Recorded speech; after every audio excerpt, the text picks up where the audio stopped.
Shaitanirrajim. Bismillahirrahmanirrahim. Assalamu alaikum warahmatullahi wabarakatuh. مولاي صل وسلم دائما ابدا على حبيبك وخير الخلق كلهم هو الحبيب الذي ترجى شفاعته لكل حول من الاحوال مقتحم. يا اكرم الخلق ما لي من الوذ به سواك عند حلول الحادث الهمم.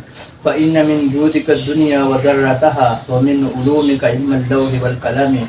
مولاي صل وسلم دائما ابدا على حبيبك خير الخلق كلهم. میرا نام ہے محمد بلال الرحمان قادری اور آج ہمارا موضوع ہے قصیدہ بردہ شریف کا تعارف.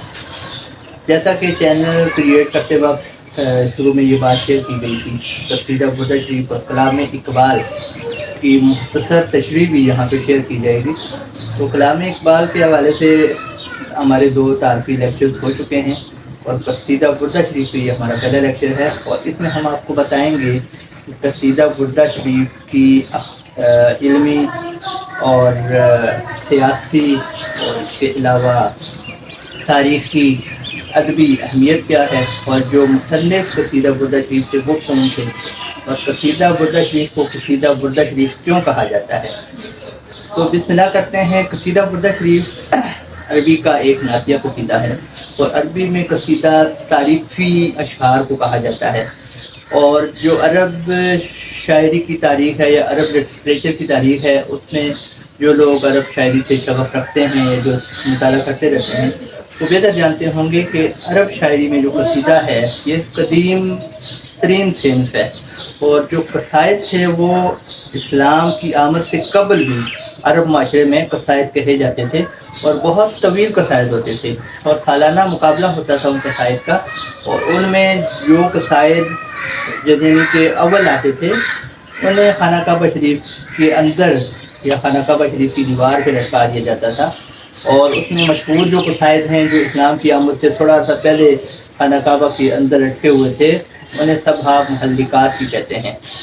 تو قصیدہ عربی شاعری میں آپ اس کو غزل کہہ لیں، لیکن اس ہماری اردو کی غزل اور عربی کے قصیدے میں فرق یہ ہے کہ غزل ہماری میکسیمم 10-15 اشعار کی ہوتی ہے، اس سے بھی کم ہوتی ہے، لیکن قصیدہ جو ہے وہ کم از کم اس میں 100-150-200 اشعار ہوتے ہیں. بہت طویل بھی ہوتے ہیں لیکن اتنے ہوتے ہی ہیں. اس طور سے پھر اس کے علاوہ قصیدے میں مختلف مضامین ہوتے ہیں، ان کا ایک اپنا طریقہ کار ہوتا ہے، ایک اپنا اس کا ٹرینڈ ہوتا ہے، اس حساب سے قصائد لکھے جاتے ہیں.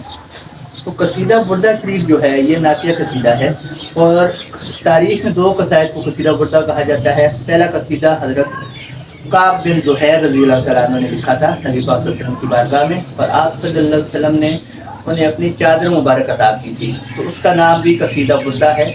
جبکہ یہ قصیدہ اس میں صاحب قصیدہ کو حضور پاک صلی اللہ علیہ وسلم نے خواب میں اپنی چادر مبارک عطا کی، اس لیے اس کی قصیدہ بردہ بھی کہا جاتا ہے، قصیدہ منامیہ بھی کہا جاتا ہے، یعنی کہ خواب کی حالت میں آپ نے اسے چادر عطا کی تھی شاعر کو. اب شاعر کا تھوڑا سا تعارف پیش کر دیتے ہیں. امام محمد بن سعید حماد البوصیری رحمۃ اللہ علیہ مصر کے علاقے بوصیر میں پیدا ہوئے.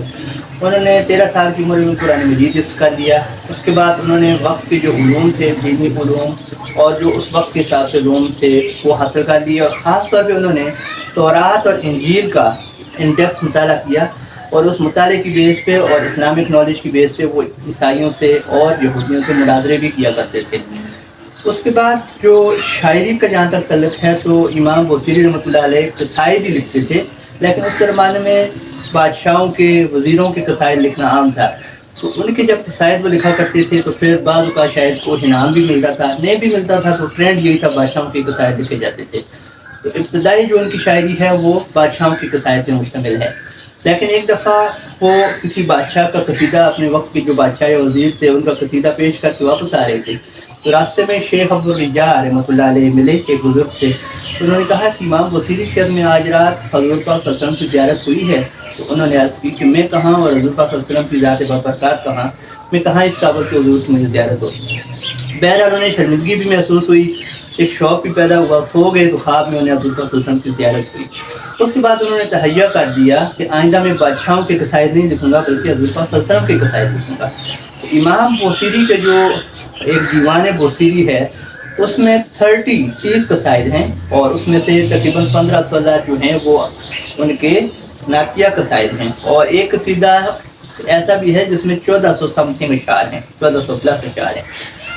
اچھا، پھر یہ قصائد کا سلسلہ جاری رہا، تو ایک وقت ایسا آیا کہ امام بوصیری بیمار ہو گئے، انہیں فالج ہو گیا، اور فالج کی وجہ سے ایک سائڈ جسم کا ایک حصہ ان کا مفلوج ہو گیا، تو بہت علاج کرایا، افاقہ نہیں ہوا۔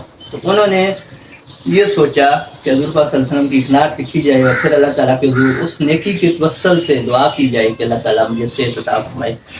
تو انہوں نے پھر رات کو یہ قصیدہ لکھا، یہ پوری نعت لکھی، اور پھر وہ پیش کر کے دعا کر کے سو گئے۔ تو خواب میں حضور پاک صاحب الولا حضرت محمد مصطفیٰ صلی اللہ علیہ وسلم کی زیارت ہوئی، اور آپ صلی اللہ علیہ وسلم نے پورا قصیدہ خواب میں سماعت فرمایا۔ اس کے بعد ایک شعر ہے، کم ابرأت واسبم باللمس راحتہ واطلقت عاربم لرفقۃ الامم، اس ہاتھ پہ، اس شعر پہ سرکار دو عالم صلی اللہ علیہ وسلم نے اپنا دست مبارک جسم پہ پھیرا اور انہیں اپنی چادر بھی عطا فرمائی۔ تو پھر جب وہ جاگے تو بالکل صحت مند بھی ہو چکے تھے، اور حضور پاک صلی اللہ علیہ وسلم کی چادر مبارک، ردا مبارک یا بردہ مبارک بھی ان کے پاس موجود تھی، لہٰذا اس قصیدے کو قصیدہ بردہ کہا جانے لگا۔ امام بوصیری کہتے ہیں کہ میں نے سوچا کہ اس قصیدے کا میں اپنے علاوہ کسی کو علم نہیں ہونے دوں گا، یہ میرا اور اللہ تعالیٰ کا معاملہ ہے۔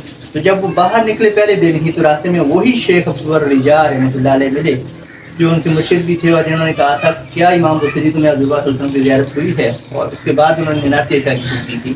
تو شیخ عبدالرجا نے کہا کہ امام بوصیری اپنا نعتیہ قصیدہ سناؤ۔ انہوں نے ایک قصیدہ سنایا، دوسرا تیسرا، انہوں نے کہا نہیں، جو رات کو تم نے پڑھا ہے حضور پاک صلی اللہ علیہ وسلم کی بارگاہ میں وہ قصیدہ سناؤ۔ تو آپ حیران ہوئے کہ یہ تو میرے علاوہ اللہ تعالیٰ کے علاوہ کسی کو علم ہی نہیں ہے۔ آپ نے پوچھا آپ کو کیسے پتہ چلا؟ شیخ عبدالرجا نے کہا کہ جب آپ سرکار دو عالم صلی اللہ علیہ وسلم کی بارگاہ میں یہ قصیدہ پیش کر رہے تھے تو میں بھی سن رہا تھا، میں بھی موجود تھا سرکار کی بارگاہ میں، اور حضور پاک صلی اللہ علیہ وسلم کے قصیدے پہ بہت خوش تھے۔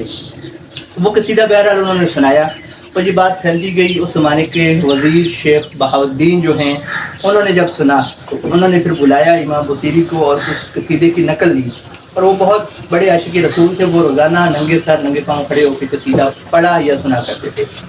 انہیں جو وزیر تھے ان کے ایک جو اسسٹنٹ تھے، پرائیویٹ اسسٹنٹ آپ کہہ لیں، ان کی نظر بہت کمزور ہو گئی، اور ڈاکٹروں نے کہا، طبیبوں نے، کہ آپ کی نظر اب چلی جائے گی، کوئی علاج نہیں۔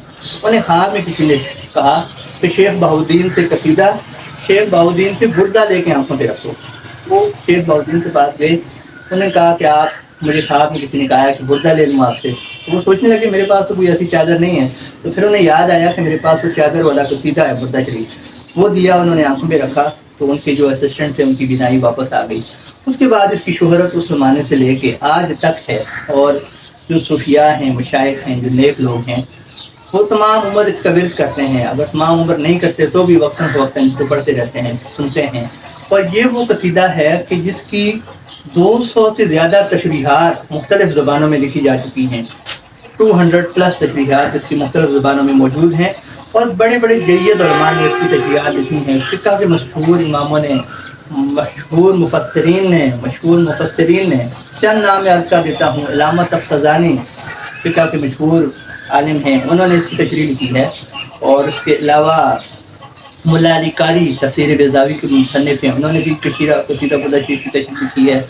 اور اس کے علاوہ بہت سارے جو مشہور ائمہ ہیں، محدثین ہیں، امام عسقلانی، انہوں نے اس کی تشریح لکھی ہے۔ یہ بخاری شریف کی ان کی تشریح بہت مشہور ہے امام عسقلانی کی۔ تو بڑے جید علماء نے اس قصیدہ شریف کی تشریح لکھی ہے۔ اور پھر ایک اور بات کہ قصیدہ بردہ شریف ایک ایسا قصیدہ ہے کہ جس کا مختلف زبانوں میں منظوم ترجمہ بھی ہوا ہے، نظم کی شکل میں ترجمہ بھی ہوا ہے۔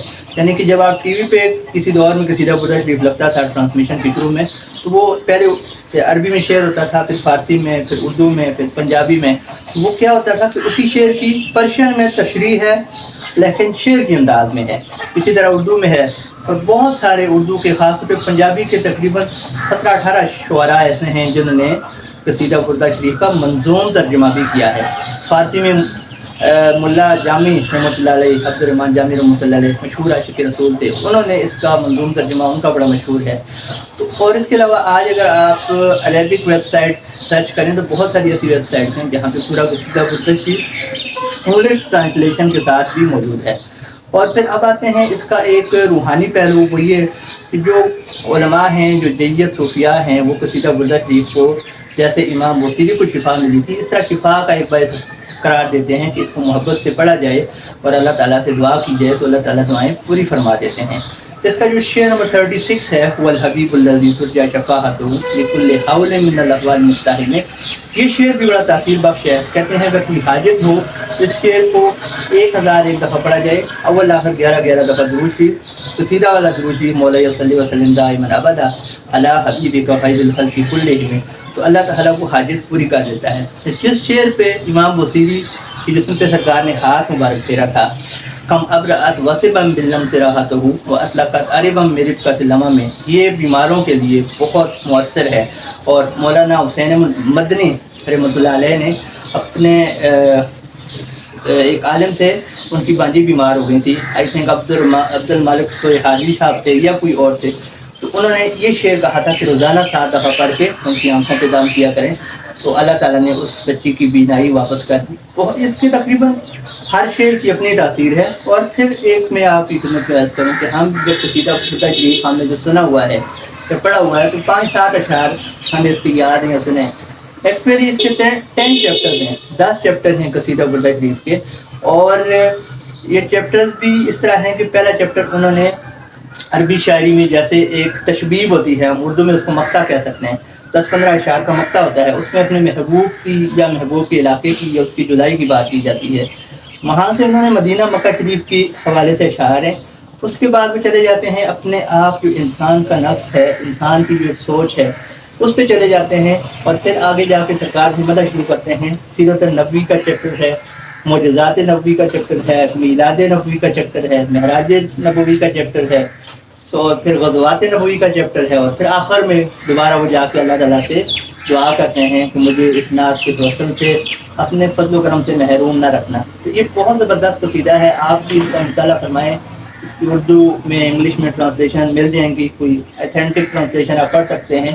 اور اگر جو لوگ خاص طور پہ حفاظ ہیں یا عربک میں جنہوں نے اپنی ڈگریز کی ہوئی ہیں، عربی اچھی طرح پڑھتے ہیں، عربی شاعری کا ذوق رکھتے ہیں، تو وہ ایک دفعہ اس کو لازمی پڑھیں، اور انشاءاللہ انہیں قلبی سکون بھی ملے گا اور ان کی نالج میں بھی اضافہ ہوگا۔ اللہ تعالیٰ ہمیں حضور پاک صلی اللہ علیہ وسلم کی سچی پکی محبت اور غلامی نصیب فرمائے۔ السلام علیکم ورحمۃ اللہ وبرکاتہ۔